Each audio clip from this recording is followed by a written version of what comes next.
got some notes that I better be consulting or I'm going to be in a bad way. All right, so this brings us to the notion of ecosystem-based adaptation. What is ecosystem-based adaptation?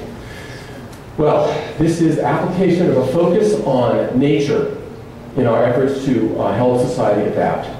And the idea is to maintain the ecosystems that provide services on which society depends, to reduce society's vulnerability, and increase society's resilience to climate change. Next. Ecosystem-based adaptation, and really all of our vision for adaptation, really is a lens through which we look at many of the things that we currently do. In order to adapt to climate change, we have to do many of the things that we currently do. Our current development strategies is what they're called, but we have to deploy them in a different way.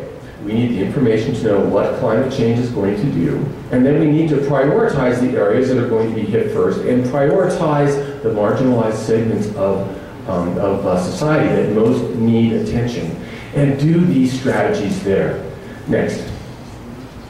So what sorts of examples do I have here? Well, how much of this do I want to do? I've already done some stuff. Okay, so for example, water comes out of watersheds. And so in the process of figuring out, well, how are we going to keep water going, one of the things we need to do is watershed management and watershed restoration to make sure that we continue to provide hydrological services for as long as possible. We also need to couple that with downstream delivery, concrete solutions, putting water in pipes to take it to households, so that we can plan for the long term of how we're going to manage water to meet society's needs. What do we do for coastal areas? Well, for example, here's Samana Bay in Dominican Republic, and all of these sort of shadowed areas down here in this part that you can see me pointing to with my finger. Those are all coral reefs. Well, not only do these provide protections from storms, from when the waves come ashore, these coral reefs are also threatened by climate change. Because as the water temperature increases, of course, coral reefs bleach, and when they bleach, they're dead. And when they're dead, they don't regenerate after they're damaged by storms, and they don't increase as the sea level increases. So we can be working on managing and restoring coral reefs to protect coastal populations from the damages of storms. We can be working to restore mangroves, which do a lot of this work of buffering storms when they come ashore. And this illustration is just an illustration that is meant to point out that it's not just the increase in sea level, but it's also what I was talking about earlier, storm surge. If my protections come up this high, and the sea level goes this high, then there's no protection, and the storm surge just comes along, and it wipes out all of Long Island, as you saw earlier. Next slide, please. An interesting thing about these solutions, I love this graph because it's so complicated, and after I explain it to you, you'll think that I'm really smart, and you'll think that I knew what I was talking about. It turns out that lots of these solutions are actually very economical. And so what does this graph do? On the left side there is the cost-benefit ratio for any of these activities that we might engage in. And in this particular study, they arbitrarily assigned that a cost-benefit ratio of 1.5 would be a point at which it would be the cutoff for economically efficient measures. Over here on the right side, the blue bars, you see the sort of concrete things that people do, building seawalls out of concrete or out of these big rocks you put in. Beach nourishment, like they do in Cancun. You know that Cancun, the beaches wash away every single year, and they bring in the equivalent volume of sand from Cozumel every year, more sand. Very expensive. On the other side here, you see some of these ecosystem-based things. So, for example, coastal zoning, which is just saying, well, we're going to leave this part as a protection and do our building over here. Extremely cheap. Mangrove restoration, reef revival. All these things are extremely low cost and provide all sorts of benefits. Now, once again, I'm not saying that we should do only these things, because there are limits to what you can achieve with ecosystem-based adaptation. What I'm saying is that the economics of this needs to figure into the solution so that we get, is that a 5? Holy mackerel. See, I always talk so long. It's a problem. It's so long. I use up more of my time just talking about how long I talk. Okay, so let's go to the next slide. Thank goodness. Marco has covered a bunch of this stuff for me, so I don't have to go into great detail. What do we need to do? Well, the first thing is that everyone can show leadership in climate adaptation. It's one of these things where we need to completely, I'm going to use some time thinking about the right word here now, revise. We have to completely revise the way we think about things. We need to work on things from the top down, from national governments down, or even international negotiations down, and from the bottom up, from communities and municipalities, so that we meet in the middle in a total climate solution. What do we need to do at the national level? Well, okay, so we've spoken about coordination between among ministries. I've just come from a Caribbean nation where we're just trying to create the level of coordination that's going on here in Ecuador. And I can't tell you, you've already got to put up on this. It's so important. Very important to involve the private sector. But it's also very important to create a space at the national level for a dialogue to take place, and specifically include in that dialogue the most disenfranchised communities, the poor, the people who live in distant geographical locations, as has already been mentioned. And then the national government has all sorts of opportunities for creating incentives for changing our behaviors, for discouraging maladaptive behaviors, and for encouraging adaptive behaviors. So, for example, the national government can set standards for construction to resist climate change, especially in vulnerable areas. The national government can create incentives for reducing risk. A place with a big opportunity for this is in insurance and reinsurance. If insurance actually offers financial incentives for building in safe places and not building in unsafe places, it would be a big step up. Of course, as we do these things, it's very important that we monitor what we're doing, and that we analyze the tendencies in climate change. Why is this important? I'll tell you why. It's because nobody knows how to do this. It's being invented right now. And we don't know if it works unless we go back and measure.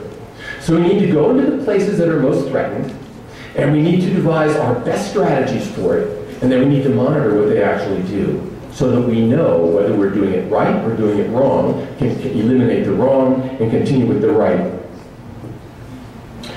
There's a tremendous opportunity to include these climate adaptation measures in national development planning. I feel like sort of a fool coming from the United States and talk about national development planning, because I have the impression in the United States we just let this happen any old way we want to. But as the national government looks out across its country, there's a tremendous opportunity to look at what are going to be the big changes. What are going to be the places where we're currently growing crops where we can't grow them anymore? What are going to be the places, the wide, flat places in rivers, where we're currently thinking of putting homes that are going to be flooded? The national government has a role in predicting these things and devising plans. There's a tremendous opportunity in risk management. So currently, in many countries, risk is managed by waiting for a disaster and then going in and picking up the pieces.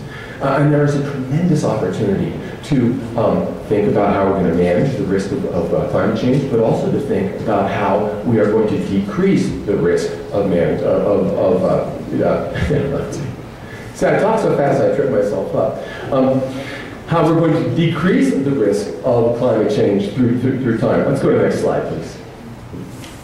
All right, and then the bottom-up stuff, okay? And so people in households need to be thinking about their own use of resources and what's going to happen when there's less electricity, when there's less water, and they need to be thinking about their own efficiency. There's a tremendous opportunity for municipalities to engage in real land use zoning, okay, where they offer incentives and disincentives for people to manage their own private properties in different ways to mitigate the risk of climate change. This is something that will probably cost more in the short term, but in the long term will cost much less. We are looking to local places, people in geographical areas, to actually deploy climate adaptation strategies We are looking to them to do this and to return information to us. This can happen at the level of communities. This can happen at the level of municipalities. We really need to understand and demonstrate the economics of climate change. And by that, what I mean is, I am standing before you here, offering you a theory, a proposition that some ecosystem-based adaptation measures are cheaper than the concrete. But we don't actually know, but we need to know. Because when we do planning, we need to be able to say, here I have a coastal community. It is threatened by flooding. How am I going to deal with this economically? I have the data in front of me that says if I put this much money into concrete and this much money into mangroves and reefs, I will have a solution that will last me at least 15 years. And that economic information is the information that local jurisdictions need to be able to make choices of that nature. How much time do I have? 2 minutes? I have 1 minute. Or am I done? I got 1 minute? All right. So just imagine. This is my favorite example. Just imagine, okay? So I worked in international development for a long time. In international development, when we think, I'm talking as fast as I can because I have 1 minute. In international development, when we work on water, we normally work on water delivery. We call it water, sanitation, and health. WASH, it's a nice acronym. And what we work on is we work on pipes and dams to get water and deliver it to people who don't have it, all right? Well, what we need to do is we need to go upstream into the watersheds and get climate change predictions for what's going to happen to the water over time. And we need to run the hydrological models that allow us to say, over time we expect this to happen to the water, and if we manage the watershed like this, these are the hydrological services we're going to get out of it. Now, why do we need to do that? Will we be able to meet all of our water needs by managing the watersheds? Well, I think, it hasn't been tested. I think probably not. But I think that once we look at the watershed and we find out, well, actually we're going to run out of water in 15 years, then we know the concrete that we need to put in downstream. And so then imagine a municipality. The municipality looks at its watershed and it looks at its growing water needs and it projects over a 50-year period. If I want to have enough water for my people by this time, these are the things I need to do. Watershed management, efficient delivery, efficient agriculture, water efficiency in homes, and recycling of gray water. Perfect picture. Imagine it's that municipality and the one next door. Imagine it's 5 municipalities in the southern part of Ecuador. Imagine it is all the municipalities of Ecuador. Imagine if the entire world planned out its water supply like this. And this is something we can do, and I believe this is something to which we can aspire. And I can quit right there. Thank you very much.